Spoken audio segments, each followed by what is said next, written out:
ये कहानी एक ऐसी भूतिया और रहस्यमयी वेबसाइट की है जिसने एक लड़की के पूरे परिवार की जान ले ली थी और फिर उसकी भी उसमें हत्या कर दी गई। कहानी को समझने के लिए बस आर माधवन की 13B फिल्म को जरा एक बार याद कर लीजिए, जिसमें एक टीवी होता है जिस पर एक शो आता है। कमाल की बात ये होती है कि उसमें हूबहू वैसे ही कैरेक्टर होते हैं जैसे माधवन के परिवार में। जो घटनाएं उस डेली शॉप के परिवार में घटती हैं वैसी ही घटनाएं माधवन के परिवार में भी होने लगती हैं। चलिए अब अपनी इस खौफनाक कहानी पर लौटते हैं। यूएसए का पोर्टलैंड शहर, जहां नोरा पेट्रोवा नाम की एक लड़की अपने माता पिता के साथ रहती थी। नोरा को आइस स्केटिंग का खेल काफी पसंद था। वो इस खेल में माहिर थी। उसने बहुत ही कम उम्र में कई प्रतियोगिताओं में भाग लिया था और उन्हें जीता भी था। नोरा के दोस्त और घर वाले उसे एनी कहकर बुलाते थे। उसकी जिंदगी में सब ठीक ठाक चल रहा था, लेकिन अब जो होने वाला था वो बेहद रहस्यमयी और डरावना था, जिससे उसकी जिंदगी तबाह होने वाली थी। वो एक famous competition crystal classic championship में हिस्सा लेने वाली थी, क्योंकि उसे लगने लगा था कि वह अब तक कई प्रतियोगिता जीत चुकी है तो उसका भी नाम इंटरनेट पर आया होगा। इसलिए कंपटीशन से ठीक एक दिन पहले उसे एक्साइटमेंट हुई कि अपना नाम एक बार इंटरनेट पर सर्च किया जाना चाहिए। जब उसने नाम सर्च किया तो उसे अपना वहां नाम मिला और विकिपीडिया का एक पेज मिला, जिसमें उसके नाम के साथ बहुत सी ऐसी बातें लिखी थीं जो शायद ही कोई जानता हो।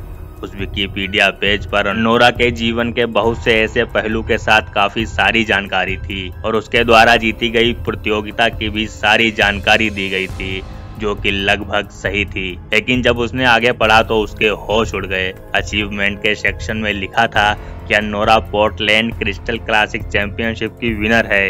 ये बात इसलिए हैरानी भरी थी क्योंकि ये प्रतियोगिता तो असल में अभी हुई ही नहीं थी। नोरा को ऐसा लग रहा था कि शायद उसके पिता ने उसके नाम का यह पेज उसका कॉन्फिडेंस बढ़ाने के लिए बना दिया है। खैर, क्रिस्टल क्लासिक चैंपियनशिप में नोरा जीत गई, लेकिन जब उसने विकिपीडिया पेज के बारे में अपने पिता से पूछा तब नोरा के पिता ने कहा उन्होंने ऐसा कोई पेज नहीं बनाया है। इससे उसे और हैरानी हुई। अब वो रोज उस विकिपीडिया पेज को देखने लगी। वो लगातार अपडेट होता रहता था।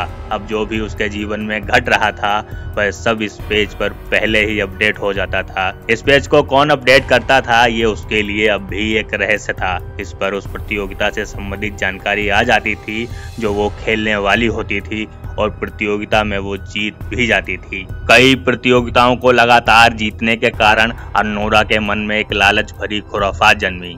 नोरा ने उस विकिपीडिया पेज पर कुछ प्रतियोगिताओं और ओलंपिक से जुड़ी कई बातों को एडिट करने की कोशिश की, लेकिन वो नाकाम रही।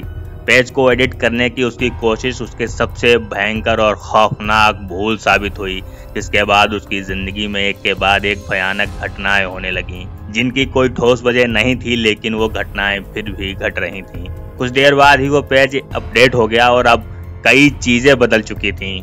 उस पर लिखा था नोरा एक सेल्फिश लड़की है और अब उसे वही मिलेगा जिसके वो लायक है। अब इस पेज पर लिखा था कि नोरा अनाथ है, जिसके माता पिता एक कार एक्सीडेंट में बहुत पहले मर गए थे। इतना पढ़ते ही नोरा की रूह कांप गई। वो इतना डर गई कि उसने फौरन अपने माता पिता को फोन लगाया, लेकिन कई कोशिशों के बाद भी फोन नहीं लगा और अगली सुबह ही उसको खबर आई कि उसके माता पिता एक कार एक्सीडेंट में मारे गए हैं। अब उसे ये विकिपीडिया पेज बेहद डरावना लगने लगा, जिसने उसके माँ बाप की जान ले ली थी। उसने इस पेज को इंटरनेट से डिलीट करवाने की कई कोशिशें की, लेकिन वो नाकाम रही। उसके बाद स्केटिंग में मिल रही लगातार असफलता और माता पिता की मौत के दुख की वजह से नोरा एक गहरी सोच में डूबे रहने के चलते डिप्रेशन में चली गई। 6 महीने तक उसका इलाज अलग अलग अस्पतालों में चला, जिससे वो काफी हद तक ठीक हो गई थी। नोरा ने अपने आप को संभाला और फिर से स्केटिंग की प्रैक्टिस शुरू कर दी। और फिर एक रात नोरा ने आखिरी बार उस विकिपीडिया पेज को पढ़ने का फैसला किया,